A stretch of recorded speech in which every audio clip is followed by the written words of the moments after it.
Hola, ¿qué tal? Soy Felipe Galán y esto es Se habla español.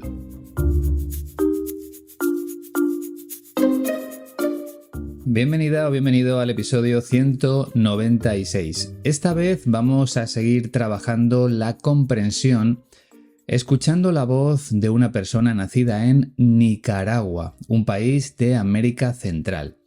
Nuestro protagonista se llama Sergio Ramírez y es escritor, periodista, político y abogado. Seguro que su historia te va a gustar.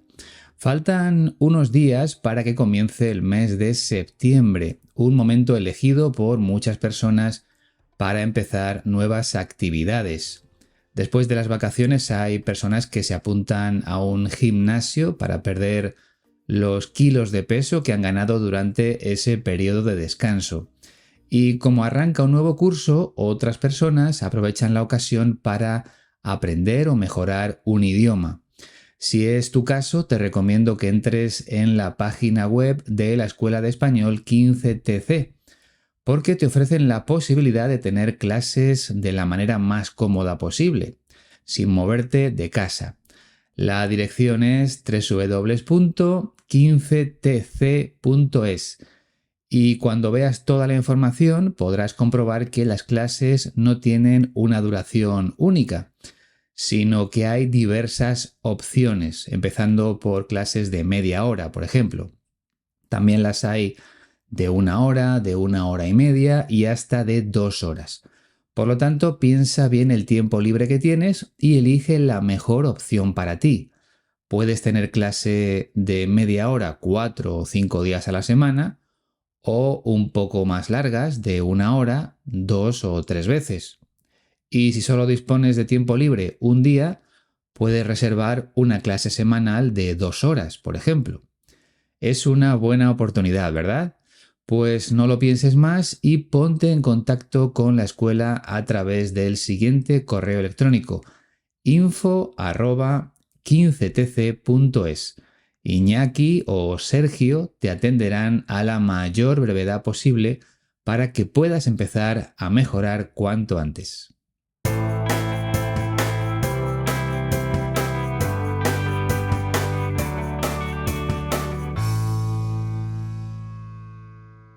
Ya se han terminado mis vacaciones, así que es el momento de actualizar el número de suscriptores de Se Habla Español en Patreon. Ahora mismo hay 78 personas que me apoyan en esa plataforma para creadores de contenido. Las últimas en incorporarse han sido Ellen, Brita y Jimin. Muchas gracias por ser parte de nuestra familia. Y también tengo que dar las gracias de una manera especial a Bárbara, otra suscriptora que además me ha enviado un donativo a través de PayPal. Te lo agradezco de corazón. Y por último, antes de empezar con nuestro protagonista, me gustaría mandar un abrazo muy fuerte a mi amiga Cindy. Y ese abrazo no es solo mío, sino también de Silvia, de Natalia y de Víctor. Te queremos, Cindy.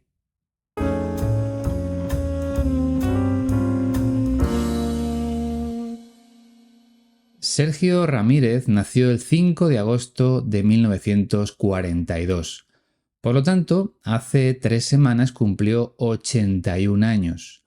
Vino al mundo en Masatepe, un municipio perteneciente al departamento de Massaisa, en Nicaragua. Si no recuerdo mal, es la primera vez que un protagonista de estos episodios es nicaragüense. El gentilicio de Nicaragua es nicaragüense. Con 18 años ya creó una revista y con 21 publicó su primer libro. Todo eso antes de terminar la carrera de leyes en la universidad. Ya sabes que en España esa carrera tiene un nombre distinto, Derecho, pero sirve para lo mismo, para ser abogado, entre otras cosas. Después de casarse, se trasladó a Costa Rica, donde vivió durante 14 años. Allí dirigió una revista y fundó una editorial. Entre 1973 y 1975 vivió en Alemania gracias a una beca y allí escribió una novela. De vuelta a su país, Nicaragua, formó parte de la oposición contra la dictadura de Anastasio Somoza. Tras la victoria de la Revolución nicaragüense, en 1984 fue elegido vicepresidente de la nación. En 1999 publicó sus memorias como político y, ya apartado de ese mundo, siguió mostrándose muy crítico con el presidente de Nicaragua, Daniel Ortega. En 2021 fue acusado de incitación al odio y de lavado de dinero. Sergio Ramírez se marchó a España y se declaró exiliado. Y 2 años más tarde, un tribunal nicaragüense le declaró traidor de la patria y le retiró la nacionalidad. Como escritor, ha publicado una docena de libros de relatos, 13 novelas y 20 ensayos. En cuanto a premios, ha recibido muchísimos, entre ellos el de Caballero de las Artes y las Letras en Francia o el premio Cervantes aquí en España.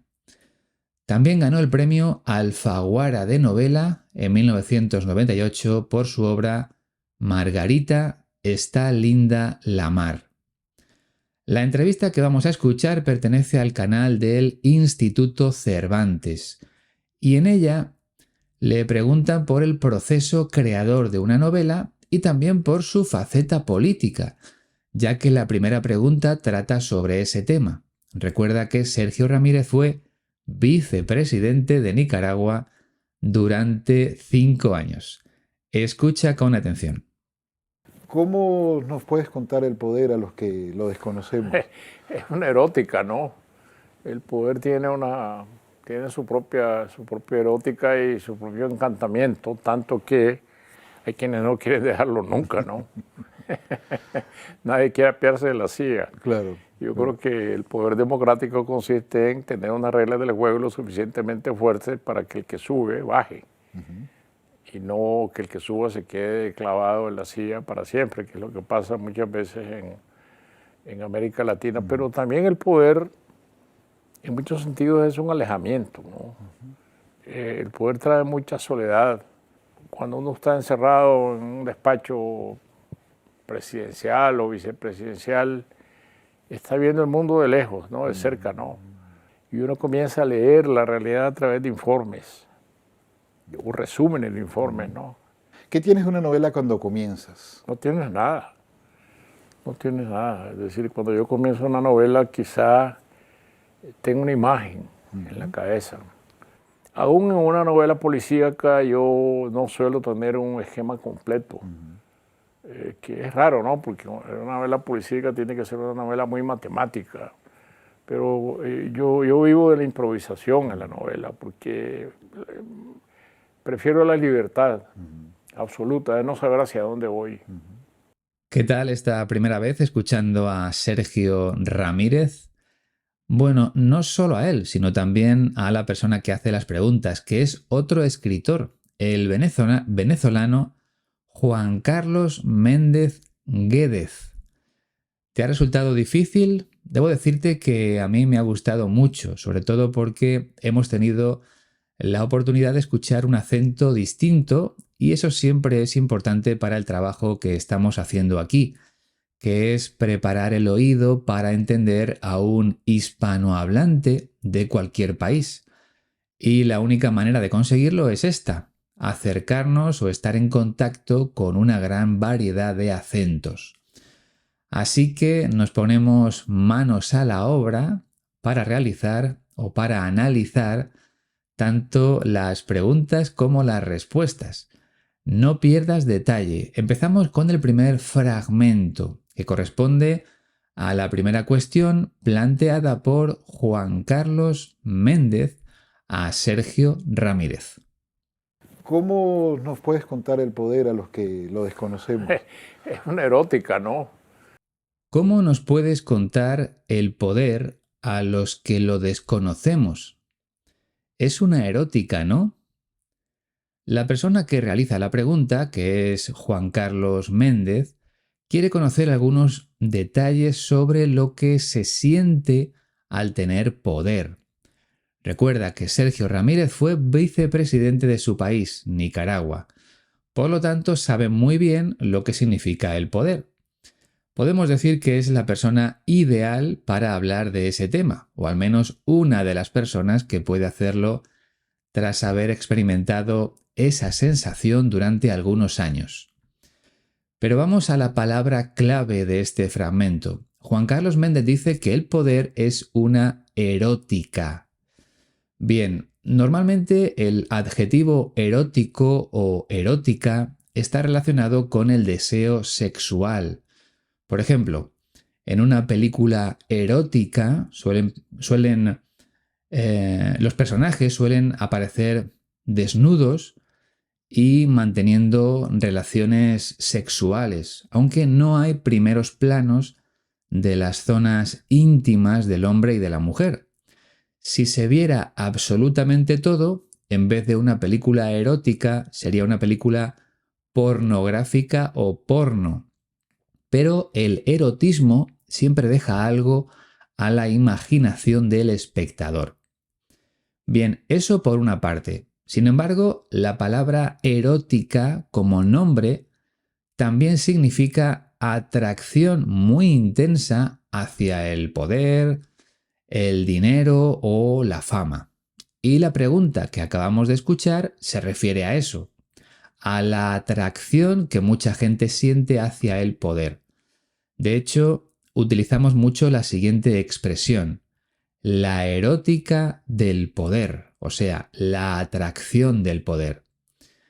Y en el segundo fragmento vamos a comprobar si Sergio Ramírez también cree que el poder atrae intensamente a las personas. El poder tiene su propia erótica y su propio encantamiento, tanto que hay quienes no quieren dejarlo nunca, ¿no? Nadie quiere apiarse de la silla. El poder tiene su propia erótica y su propio encantamiento, tanto que hay quienes no quieren dejarlo nunca, ¿no? Nadie quiere apearse de la silla. El verbo apearse significa bajarse, y lo que quiere decirnos Sergio Ramírez es que a muchas personas les cuesta dejar o abandonar la silla de su despacho cuando tienen algún cargo político, cuando se sienten poderosos. El verbo apearse también se utiliza cuando viajamos en tren. Por ejemplo, yo me apeo en la próxima estación, es decir, yo me bajo del tren en la próxima parada. Es un verbo bastante formal, así que puedes usar el verbo bajar, pero debes saber lo que significa apearse. Nuestro protagonista también reconoce que efectivamente el poder tiene su propia erótica, su propia atracción. El poder de un cargo público atrae a muchas personas. Es algo que no pueden evitar. Y define esa atracción como encantamiento. Un encantamiento es como un hechizo. Estas dos palabras son habituales en los cuentos para niños. Muchas veces un mago pronuncia unas palabras mágicas para hechizar o encantar a otra persona, o sea, para que siga sus órdenes, para que haga todo lo que él quiere. Eso es un hechizo o un encantamiento. Y Sergio Ramírez lo compara con la atracción del poder. Cuando ocupan un cargo público, algunas personas parecen estar hechizadas o encantadas y se comportan de un modo distinto a como eran antes. En este caso, el poder es como el mago de los cuentos infantiles, porque tiene la capacidad de hechizar a las personas. Me parece una buena comparación, aunque en mi caso nunca he experimentado esa atracción por el poder. Pero es verdad que aquí en España a muchos políticos les cuesta dejar su cargo, incluso aunque hayan sido descubiertos en algún tema de corrupción. Por cierto, Cuando un político deja su cargo después de un escándalo, usamos el verbo dimitir. Por ejemplo, el presidente del gobierno dimitió tras conocerse que robaba dinero. Pero, como te decía antes, en mi país no es normal que los políticos dimitan. Seguimos escuchando a Sergio Ramírez en el tercer fragmento. Yo creo que el poder democrático consiste en tener unas reglas del juego lo suficientemente fuertes para que el que sube baje. Yo creo que el poder democrático consiste en tener unas reglas del juego lo suficientemente fuertes para que el que sube baje. Para nuestro protagonista, el poder democrático o la democracia consiste en tener unas normas para que los políticos que llegan a un cargo luego abandonen su despacho con la misma facilidad. Sergio Ramírez las llama reglas del juego, que es lo mismo que las normas o las leyes. Todos los juegos funcionan de acuerdo a unas reglas, a unas normas. Los juegos de cartas, los juegos de mesa como el Monopoly, todos tienen sus reglas y los participantes deben cumplirlas. Pues lo mismo debe suceder en un sistema democrático. Si un político llega al poder, siempre debe haber una norma para evitar que ocupe ese cargo durante mucho tiempo, porque normalmente los episodios de corrupción suceden cuando alguien lleva muchos años en el poder. Por ejemplo, en Estados Unidos, el presidente solo puede estar 8 años en el cargo, pero aquí en España no existe ese límite. También es verdad que el sistema de elección en ambos países es muy diferente.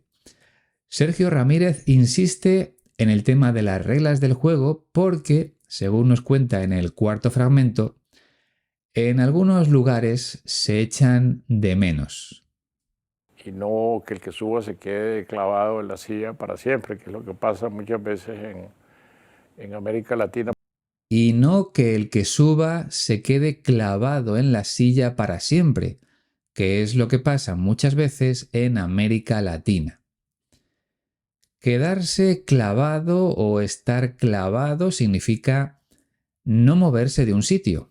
El verbo clavar se emplea, por ejemplo, cuando metemos un palo, un trozo de madera largo, dentro de la tierra. Una parte de ese palo queda por debajo de la tierra, por eso decimos que está clavado. Y este verbo, el verbo clavar, también se usa cuando hablamos de asesinatos. Por ejemplo, el asesino le clavó un cuchillo a su víctima, o sea, introdujo la parte metálica del cuchillo en el cuerpo de esa persona. Pero esto no tiene nada que ver con lo que nos acaba de contar Sergio Ramírez. Nuestro protagonista nos dice que en algunos países de América Latina es habitual que un político suba al poder y se quede allí para siempre, durante años y años. Él utiliza la expresión quedarse clavado en la silla. Pero se entiende perfectamente, ¿verdad? Pues entonces pasamos al quinto fragmento. Pero también el poder, en muchos sentidos, es un alejamiento, ¿no? El poder trae mucha soledad. Pero también el poder en muchos sentidos es un alejamiento, ¿no? El poder trae mucha soledad. Bueno, aquí tenemos la otra cara del poder, algo en lo que quizá no habíamos pensado antes. Según Sergio Ramírez, el poder también conlleva o implica mucha soledad y supone un alejamiento. Ya sabes que el verbo alejarse significa irse o marcharse de un lugar. En las novelas es habitual leer algo así. Pedro se alejó de la casa sin echar la vista atrás. En este caso, Sergio Ramírez está hablando de otra cosa, del hecho de alejarse de la gente normal, de la sociedad que rodea a los políticos. Ese alejamiento provoca soledad, porque es cierto que muchos políticos pierden el contacto con el mundo real. Lo sigue explicando en el sexto fragmento. Cuando uno está encerrado en un despacho presidencial o vicepresidencial, está viendo el mundo de lejos, no de cerca, no. Cuando uno está encerrado en un despacho presidencial o vicepresidencial, está viendo el mundo de lejos, no de cerca, ¿no? Parece que aquí está hablando de la experiencia que él mismo vivió como vicepresidente de Nicaragua. Por eso dice despacho presidencial o vicepresidencial, el que le corresponde al vicepresidente de la nación. Sergio Ramírez confiesa que cuando un político está encerrado en su despacho, metido en su despacho, no ve el mundo de cerca, sino de lejos. Como has podido comprobar con el sinónimo que acabo de utilizar, estar encerrado significa estar metido en un sitio no demasiado grande. Los delincuentes están encerrados en una celda de la prisión. Los animales de una granja también están encerrados por la noche. Pues lo mismo sucede con los políticos que pasan horas y horas metidas en sus despachos, en sus oficinas, sin ningún contacto con el mundo real, solo a través de la ventana. En el séptimo fragmento añade una frase que explica muy bien lo que sucede en esos momentos. Y uno comienza a leer la realidad a través de informes, o resúmenes de informes, ¿no? Y uno comienza a leer la realidad a través de informes o resúmenes de informes, ¿no? Esto está muy bien, ¿no te parece? En vez de estar en contacto con la sociedad, con personas reales, los políticos se acostumbran a ver lo que sucede leyendo los informes que escriben sus asistentes, las personas que forman parte de su equipo. Por ejemplo, al ministro de Agricultura le llega un informe que habla de los problemas que está provocando la sequía, la falta de lluvia, pero él no visita ninguna zona para comprobarlo. Simplemente estudia el informe y toma las medidas oportunas. El caso es que a largo plazo, con el paso del tiempo, esa falta de contacto con el mundo real se convierte en un problema para esos políticos encerrados en sus despachos. Bien, pasamos ya al octavo fragmento, donde encontramos una pregunta que no tiene nada que ver con lo anterior. Ahora Juan Carlos Méndez se interesa por la profesión actual de Sergio Ramírez, la profesión o el oficio de escritor. ¿Qué tienes de una novela cuando comienzas? No tienes nada, no tienes nada. Es decir, cuando yo comienzo una novela quizá tengo una imagen en la cabeza. ¿Qué tienes de una novela cuando comienzas? No tienes nada, no tienes nada. Es decir, cuando yo comienzo una novela, quizá tengo una imagen en la cabeza. Lo que quiere saber Juan Carlos Méndez es si antes de empezar a escribir una novela, Sergio Ramírez tiene cosas planificadas. Sin embargo, el escritor le dice que no, que él no tiene nada preparado, que a veces lo único que tiene es una imagen. O sea, que ve algo en la calle y eso le sirve de inspiración para escribir la novela. Pero antes de escribir no tiene claro lo que va a contar. Y esto es raro, extraño, porque los escritores suelen tenerlo todo perfectamente estructurado antes de ponerse delante del ordenador. Lo normal es que tengan dividido el libro en capítulos y que sepan lo que van a contar en cada uno de ellos.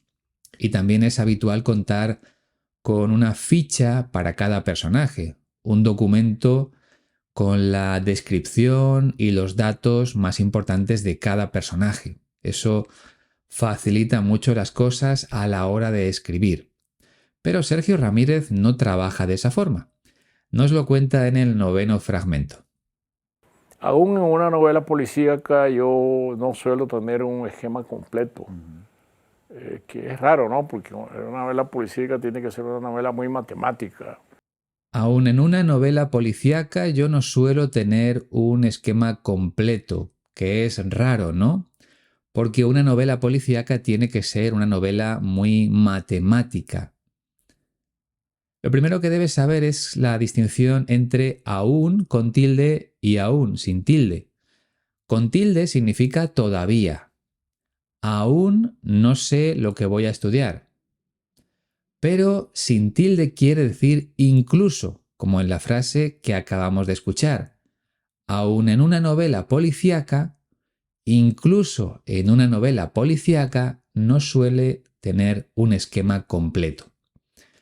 Como te decía antes, esto es muy extraño y hasta él mismo reconoce que es raro, porque en las novelas policíacas debe estar todo muy claro desde el principio, como si fuera una fórmula matemática. Esto más esto tiene que dar este resultado. O sea, cada una de las piezas debe llevarnos al asesino, y eso hay que planificarlo muy bien. Pero Sergio Ramírez no lo hace, o al menos no tanto como otros escritores. Y tiene una explicación que comparte en el 10º y último fragmento. Pero yo vivo de la improvisación en la novela, porque prefiero la libertad absoluta de no saber hacia dónde voy. Pero yo vivo de la improvisación en la novela porque prefiero la libertad absoluta de no saber hacia dónde voy. Por lo tanto, Sergio Ramírez deja bien claro que él prefiere la improvisación a la planificación. Cuando se pone a escribir una novela, le gusta dejarse llevar por la historia. Le gusta tener total libertad durante el proceso de escritura. Y eso hace que el argumento pueda tener modificaciones a lo largo del tiempo, porque se le van ocurriendo cosas a medida que avanza la historia. La verdad es que me parece muy interesante y a la vez muy complicado, porque no es fácil afrontar una novela de esa forma. Desde mi experiencia personal, lo mejor es tener la estructura más o menos clara antes de empezar a escribir, aunque es cierto que durante el proceso siempre van surgiendo algunos cambios, porque la novela tiene que estar viva, no puede ser algo cerrado desde el principio. Pero me ha gustado mucho escuchar su punto de vista, sobre todo porque me parece muy difícil trabajar de esa forma. Bien, espero que a ti también te haya gustado y por supuesto que te haya ayudado a aprender un poquito más de español. ¿Te parece que lo escuchemos todo junto una última vez? ¿Sí? Pues aquí lo tienes. Presta mucha atención a las palabras de Sergio Ramírez. ¿Cómo nos puedes contar el poder a los que lo desconocemos? Es una erótica, ¿no? El poder tiene su propia erótica y su propio encantamiento, tanto que hay quienes no quieren dejarlo nunca, ¿no? Nadie quiere apiarse de la silla. Claro. Yo creo que el poder democrático consiste en tener unas reglas del juego lo suficientemente fuertes para que el que sube baje. Y no que el que suba se quede clavado en la silla para siempre, que es lo que pasa muchas veces en América Latina. Pero también el poder, en muchos sentidos, es un alejamiento, ¿no? El poder trae mucha soledad. Cuando uno está encerrado en un despacho presidencial o vicepresidencial, está viendo el mundo de lejos, ¿no? De cerca, ¿no? Y uno comienza a leer la realidad a través de informes, o resúmenes de informes, ¿no? ¿Qué tienes de una novela cuando comienzas? No tienes nada, no tienes nada. Es decir, cuando yo comienzo una novela, quizá tengo una imagen en la cabeza. Aún en una novela policíaca yo no suelo tener un esquema completo, que es raro, ¿no? Porque una novela policíaca tiene que ser una novela muy matemática. Pero yo vivo de la improvisación en la novela, porque prefiero la libertad absoluta de no saber hacia dónde voy. Como bien sabes, a mí no me gusta improvisar en estos episodios del podcast. Siempre le dedico varias horas de trabajo al guión para ofrecerte el mejor contenido posible. Sin embargo, sí improvisé en el episodio sobre mi vida que compartí hace unos meses con los suscriptores de Se Habla Español. Y he vuelto a hacerlo esta semana con el episodio sobre mis vacaciones. Pero estoy hablando de casos especiales, porque no son episodios programados, sino contenido extra que me apetece subir de vez en cuando como regalo para las personas que me apoyan. La prueba de mi trabajo está en la transcripción que puedes descargar de manera gratuita en la página web de la Escuela de Español 15TC.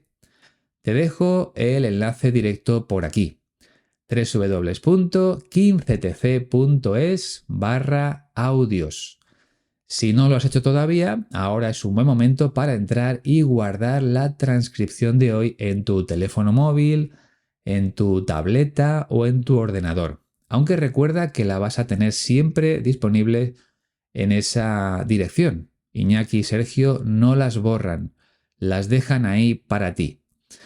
Más cosas. Recuerda que puedes acceder a contenido exclusivo si te conviertes en suscriptor de Se Habla Español en Patreon. Por ejemplo, podrás ver este episodio en vídeo y tendrás acceso a 2 episodios extras al mes en los que aprendemos escuchando noticias de la radio en español. Son muy interesantes para conocer la actualidad y sobre todo para ampliar vocabulario en temas de los que habla todo el mundo. Si me ayudas a través de Patreon, me harías un gran favor, pero también puedes hacerlo por medio de PayPal, de iVoox o de Buy Me a Coffee.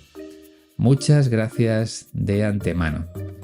Y nada más por hoy. Si eres suscriptor, te espero la próxima semana con un nuevo episodio exclusivo para ti. Y si no lo eres, hasta dentro de 2 semanas con uno de los episodios habituales de Se Habla Español. Por mi parte ha sido un placer acompañarte durante estos minutos. Hasta la próxima. Adiós.